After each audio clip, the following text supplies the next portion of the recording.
አሰላሙ አለይኩም ወራህመቱላሂ ወበረካቱ። ውድና የተከበራችሁ የነጃሺ ቲቪ ተከታታዮቻችን እንዴት ናችሁ?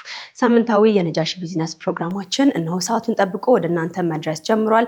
በነጃሺ ቢዝነስ ፕሮግራማችን አጫጭርና ወቅታዊ የቢዝነስ መረጃዎችን ከሀገር ውስጥም ከውጭም የተገኙ ማለት ነው ወደ እናንተ እናደርሳችኋለን። በጉብኝት ሰዓታችን ደግሞ አንድ ቦታ እንሄዳለን። እንግዲህ ከሰሞኑ አዲስ ቅርንጫፉን የከፈተ ተቋም አለ። የጋርኖር ምንጣፍ ይሰኛል። የጋርኖር ምንጣፍ ለደንበኞቹ ቅርብ በሆነ ቦታ አዲስ ቅርንጫፉን መክፈቱ ተነግሯል። እሱ ፕሮግራም ላይ ተጋብዘን ተገኝተናል። በዛሬው የጉብኝት ሰዓታችን እንግዲህ የጋርኖር አረቢያን መጅሊስና ምንጣፍን የምናስጎበኛችሁ ነው የሚሆነው። እስከ ፕሮግራማችን ፍጻሜ ድረስ አብራችሁን ቆዩ ብዬ የምጋብዛችሁ ደግሞ የፕሮግራሙ አዘጋጅና አቅራቢ እኔ ዙበይዳ ሀሰን ነኝ። አብራችሁን ቆዩ።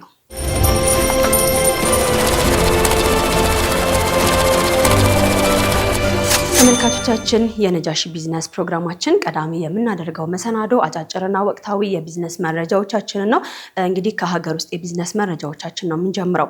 ባለሀብቶች በፍራንኮ ቫሉታ ነዳጅ እንዲያስገቡ መፈቀዱ ተሰምቷል። የኢትዮጵያ ብሔራዊ ባንክ ኤምባሲዎች፣ ዓለም አቀፍ ድርጅቶች እና የውጭ ቀጥተኛ ባለሀብቶች በራሳቸው የውጭ ምንዛሬ ወይም ደግሞ በፍራንኮ ቫሉታ ነዳጅ እንዲያስገቡ የሚፈቅድ አዲስ መመሪያ ተግባራዊ ማድረጉ ተነግሯል። በአዲሱ የኢትዮጵያ ብሔራዊ ባንክ መመሪያ መሰረት እንግዲህ እነዚህ አካላት ከዚህ በኋላ ከሀገር ውስጥ ባንኮች የውጭ ምንዛሬ መጠቀም ሳይጠበቅባቸው በፍራንኮ ቫሉታ ስርዓት ነዳጅ ገዝተው ማስገባት ይችላሉ ማለት ነው። መመሪያው እንግዲህ የሀገራችንን የውጭ ምንዛሬ ፍላጎት በማቃለል የማክሮ ኢኮኖሚ መረጋጋትን ለመፍጠር ያለመ እንደሆነም ተነግሯል። ከውጭ የሚገባው ነዳጅ ለንግድ አገልግሎት የማይውል ሲሆን ፍቃድ የተሰጣቸው አካላት ለራሳቸው አገልግሎት ብቻ እንዲያውሉት ይደረጋል ነው የተባለው። ይህም እንግዲህ በዲጂታል ስርዓት በጥብቅ ክትትል ይደረግበታል መባሉን ካፒታል ዘግቦታል።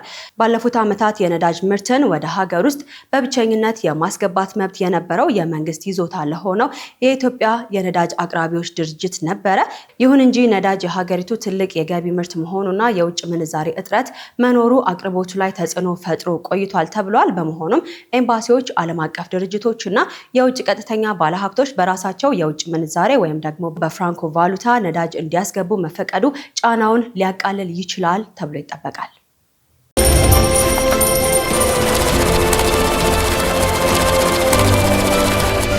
አሁን ደግሞ ከውጭ የተገኙ የቢዝነስ መረጃዎችን አደርሳቸዋለሁ። ቀዳሚ የማደርገው ጎረቤት ሀገር ኬንያን ነው። የኬንያ አዲሱ የበጀት ቅነሳ የነዳጅ አምራች ሀገር የመሆን እቅዷን አስተጓጉሎታል መባሉ ተሰምቷል። የኬንያ ብሔራዊ ግምጃ ቤት በነዳጅ ፍለጋና መሰረተ ልማት ዘርፍ ላይ የ10 ቢሊዮን የኬንያ ሽልንግ ወይም ደግሞ የ77 ሚሊዮን ዶላር የበጀት ቅነሳ ማድረጉ ተነግሯል። ይህም የሀገሪቱን በቅርቡ የነዳጅ አምራች ለመሆን ላቀደችው ትልቅ ህልም ከፍተኛ የሆነ እንቅፋት ሆኖባታል የተባለው። ይህም የበጀት ቅነሳ በዋነኝነት ያደርሳል ከተባሉ ተጽዕኖዎች መካከል የሎኪቻ ላሙ የነዳጅ ቧንቧ መስመር ዝርዝር፣ የምህንድስና ጥናት እንዲሁም ደግሞ የመሬት ካሳ ክፍያ ሂደትን ያስተጓጉላል ነው የተባለው። ወደ ነዳጅ ማውጫ ጣቢያዎቹ የሚወስዱ መንገዶች፣ የውሃ አቅርቦትና የደህንነት ስራዎችም ፍጥነት ይቀንሳል ተብሏል። በቱርካን አካባቢ ለሚገኙ ነዋሪዎችም የሚሰጠው የስራ እድልና የልማት ጥቅሞች ላይ መስተጓጎል ሊፈጥር ይችላል የሚል ስጋትንም ፈጥሯል ነው የተባለው። የኬንያ መንግስት የመጀመሪያውን ድፍድፍ ነዳጅ ወደ ውጪ አገር በመላክና የመጀመሪያውን ገቢ በቅርቡ ለማግኘት አቅዶ እየሰራ ባለበት ወቅት ይህ የበጀት እጥረት መንግስት ካሰበው ጊዜ ቀድሞ የነዳጅ ባለቤትነት የመሆን እቅዱን ያዘገየዋል ብሏል ዘገባው። የኬንያ መንግስት ይፋ ባደረገው መረጃ መሰረት የሎኪቻ የነዳጅ ፕሮጀክት ሙሉ በሙሉ ስራ ሲጀምር እንደ ዓለም አቀፍ የነዳጅ ዋጋ መለዋወጥ ሁኔታ በአጠቃላይ ከ1 ቢሊዮን እስከ 2.9 ቢሊዮን ዶላር የሚደርስ ገቢ ለአገሪቱ ያስገኛል ተብሎ ይጠበቅ ነበረ። ፕሮጀክቱ በመጀመሪያው ምዕራፍም ማለትም እንግዲህ ከ2026 እስከ 2032 በቀን 20 ሺህ በርሜል ነዳጅ ለማምረትም እቅድ ይዞ ነበር። በሁለተኛው ምዕራፍ ደግሞ ማለትም ከ2032 በኋላ ምርቱን በቀን ወደ 50 ሺህ በርሜል ለማድረስ በሀገሬው መንግስት እቅድ ተይዞ እንደነበረም ተነግሯል። ነገር ግን ሰሞነኛው የበጀት ቅነሳ የዚህን ፕሮጀክት መሳካት እቅድ ጥርጣሬ ውስጥ ያስገባዋል ነው የተባለው።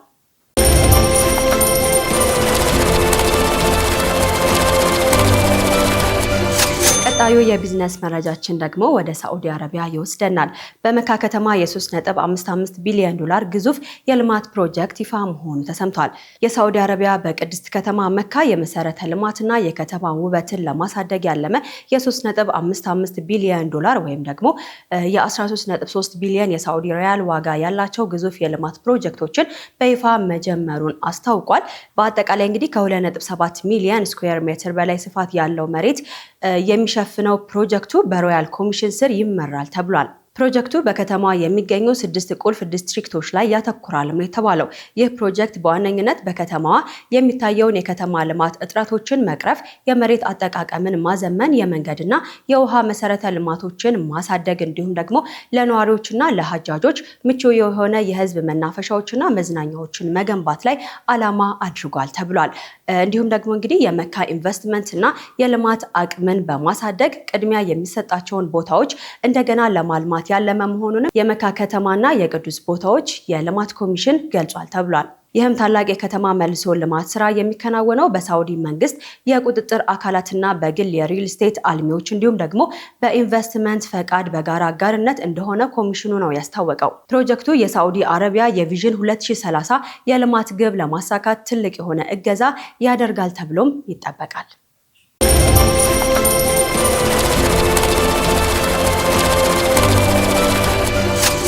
ተመልካቾቻችን ምርጫችሁን ነጃሺ ቲቪ አድርጋችሁ ነጃሺ ቢዝነስ ፕሮግራማችንን እየተከታተላችሁ ነው የምትገኙት። አጫጭርና ወቅታዊ የቢዝነስ መረጃዎችን እያደረስኳችሁ ነው የምገኘው። ለዛሬ መጨረሻ ያደረኩት የቢዝነስ መረጃችን ወደ ፓኪስታን ይወስደናል። የአረፋ እርድ ለፓኪስታን የቆዳ ፋብሪካ መነቃቃት ማገዙ ተሰምቷል። በፓኪስታን ያለፈው የኢድ አል አድሃ የእንስሳት ቆዳ በስብስብ 31 ሚሊዮን ዶላር የኢኮኖሚ እንቅስቃሴ መፍጠሩ ነው የተዘገበው። በበዓል ወቅት እንግዲህ የሚሰበሰበው መስዋዕት የተደረጉ የእንስሳት ቆዳ በአገሪቱ ኢኮኖሚ ውስጥ የ8.7 ቢሊዮን ሩፒ ወይም ደግሞ የ31 ሚሊዮን የአሜሪካ ዶላር ግዙፍ የገንዘብ ዝውውርና የኢኮኖሚ መነቃቃት መፍጠሩን የፓኪስታን የቆዳ ፋቂዎች ማህበር ይፋ ባደረገው የቅርብ ጊዜ መረጃ መሰረት አስታውቋል። በኢድ አል አድሃ ወቅት የሚሰበሰበው ቆዳ ለቆዳ ፋብሪካዎች ለአንድ ዓመት የሚጠቀሙበትን የጥሬ ዕቃ ፍላጎት ከ30 በመቶ እስከ 40 በመቶ የሚሆነውን ይሸፍናል መባሉን አረብ ኒውስ ዘግቦታል። በዘንድሮ በዓል ከእንስሳት የተሰበሰበው ቆዳ መጠን ከከብቶች ከ3 እስከ 3.5 ሚሊዮን፣ ከበግና ከፍየል ደግሞ ከ3.5 እስከ 4 ሚሊዮን እንዲሁም ከግመል ከ100 ሺህ በላይ ቆዳዎች ተሰብስበዋል ተብሏል። ይህ መሆኑ ሀገሪቱ በዘርፉ ያላትን የኢኮኖሚ መነቃቃት በእጅጉ ይጠቅማል ነው የተባለው። የፓኪስታን የቆዳ ኢንዱስትሪ በሀገሪቱ ሁለተኛው ትልቅ የወጪ ንግድ ዘርፍ መሆኑም ተሰምቷል። ከተሰበሰበው ቆዳ የሚገኘው ገቢ ደግሞ አብዛኛው ክፍል ለበጎ አድራጎት ድርጅቶች እና ለድሆች መርጃ እንደሚውልም ዘገባው አመላክቷል።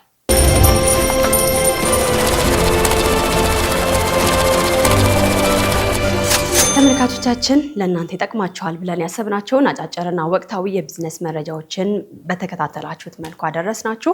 አሁን ደግሞ በጉብኝት ሰዓታችን አንድ ቦታ ነው የምንወስዳችሁ። መግቢያ ላይ እንዳልኳችሁ እንግዲህ የጋርኑር ምንጣፍን ነው ዛሬ በጉብኝት ሰዓታችን የምንጎበኘው። የጋርኑር እንግዲህ የተለያዩ ምንጣፎችን፣ የቤት እቃዎችን፣ መጋረጃ፣ አረቢያን መጅሊሶችን ጨምሮ የተለያዩ ለቤት መገልገያ የሚውሉ እቃዎችን እያስመጣ የሚሸጥ ድርጅት ነው። የጋርኑር ለተጠቃሚዎቼ ቅርብ ይሆናል ብሎ ያሰበበት ቦታ ማለትም ጀሞ 3 ሰይድ ያሲን ህንፃ ፊት ለፊት ላይ አዲስ ቅርንጫፉን ከሰሞኑ ከፍቶ ነበረ። ፕሮግራሙ ላይ ተገኝተናል። እስኪ የጋርኑርን ደግሞ ሰፋ አድርገን እንመልከተው። ፕሮግራሙን ተከታትለን እንመለሳለን።